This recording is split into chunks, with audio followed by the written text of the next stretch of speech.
time what we have studied, methods of various disciplines are useful in historical research. What are the methods? What are the scientific disciplines are there?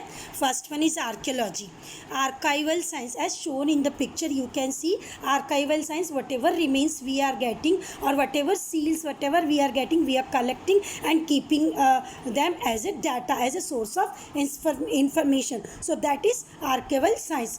Manuscriptology means study of history and literature, written document, you can see. Next one is coming epigraphy, study of inscription, study of stone inscription. Analysis of lettering style. Lettering styles may be differ from one era to another era. Suppose Gupta Empire, Maurya Empire, the empire which are in the south or which are in the other region, maybe their lettering styles are different. So first to analyze them and find out they belongs to which era. Next one is coming, my children, linguistic, literature. Next is numismatic, study of coins. What is the meaning of numismatics? Study of coins. Genealogy, study of lineage. Lineage means ancestral, means एक राजा के बाद दूसरा राजा, उसका बेटा, like पुश्तैनी history you can see. Coming to the next point, that is tradition of historiography. The writing of critical historical narrative is known as historiography. Already we know what is a historiography. Critical historical narrative is known as historiography. A scholar who writes such a narrative is a historian.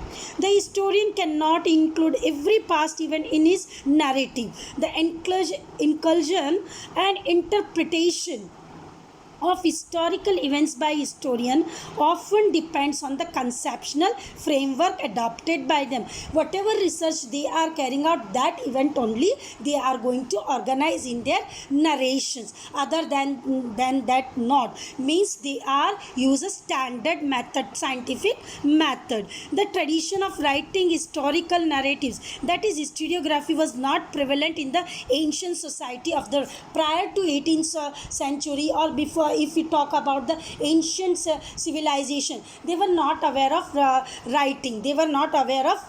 So this writing of history were not prevalent in the ancient society.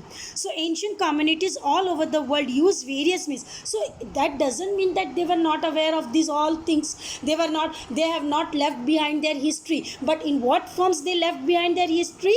They left what type? That is cave painting, storytelling, singing songs and ballads, etc. for this purpose. And these help us to know their life. And with the help of this, we are collecting the information regarding the ancient people, and that becomes the sources of information. This tradition means are looked upon as a sources of history in the modern historiography. So this can be termed as a sources of modern history, as already we learned in the 9th standard also, my dear. Next is coming 1.2 according to your textbook, that is modern historiography. 4 main characteristics of the historiography as shown in the picture. So first method is scientific principle. Scientific principle, my dear, what is the meaning of scientific principle? Scientific approach, relevant, those who are having a base, proof. Without proof cannot be accepted in the history. Next one, these questions are anthropocentric. Anthropocentric, again I am saying, which consider human as a center. It means that these questions are about the deeds of the members of the ancient human societies of a particular period. History does not suggest any interrelation between the divine and the human deeds. Means God is different and human is different. So here we are considering what karma has done by the human, means human, what deeds they are undertaking, what karmas they are doing, that are totally different from the God, totally different. So here in the history, while writing the modern history, or when we are adopting a new method of historiography, so we are not keeping we are not connecting, we are not showing a link, or you can say interconnection of human to divine. So here human beings deeds are narrated, not the divine. suppose in the Troy, or you can say in the Mahabharata and Ramayana, that God has given that curse, because of that this happened. So no, only their deeds, pure deeds, what we carry out. Agriculture, you can say, what work they were doing, what kinds of the sports they were playing, all these things. Coming to the third, answer to these questions are supported by reliable evidence. Means when they are writing history, so they ask many questions, they assumed, means they prepare assumption. You can say the question, you can say hypothesis. So then they are finding out the answer and the proof for that, then only they are including. History present a graph of mankind's journey with the help of past dates. History, suppose today, where how we progressed, ape like creature, first we were ape like creature, and ape to till today, what kind of the progress have been taken in the human life. So that shows the mankind journey. Is it, my children? Now next is coming, it is said that the modern historiography with above characteristic has its roots in ancient Greek historical writing. History is originally a Greek term. Herodotus, remember Herodotus, the Greek historian of the 5th century BCE, used it first for his book entitled Histories. So remember these things. Coming to the next point, that is development of scientific perspective in human and historiography. So what is till the 18th century? So Europe had achieved a remarkable progress in the field of philosophy and science. Means here philosophy and science means when before to 18th century, what kind of a history was written?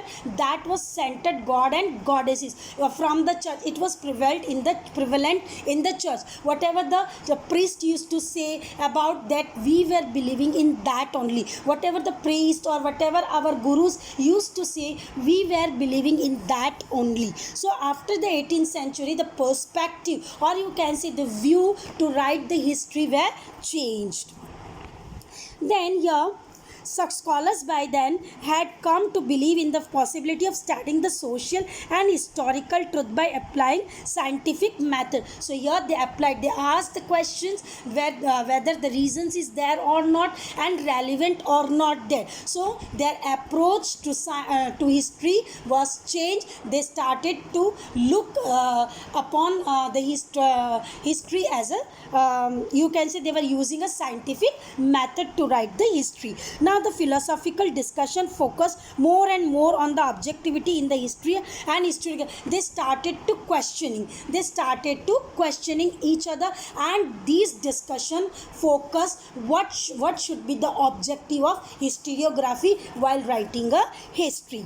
Prior to 18th century, all the European universities were interested only in the philosophical discourses revolving around divine phenomena. As earlier I said that prior to 18th century, what kind of the history were written on the god and goddesses. Human were not given the center. You can say human were not given the place. Their sentiments, their problems, their deeds were not discussed. Whatever is said by the priest, whatever is said by the divine, we were believing on that only. We were not ready to find out whether the evidence is there or not, whether they are true to fact or not there, but we go on blindly where we were believing. And after the 18th century, we stopped to believe blindly. We started to find out the reason of that, and this scenario began to change in 1737 CE. Göttingen University was founded in Germany. This university for the first time had an independent department of history.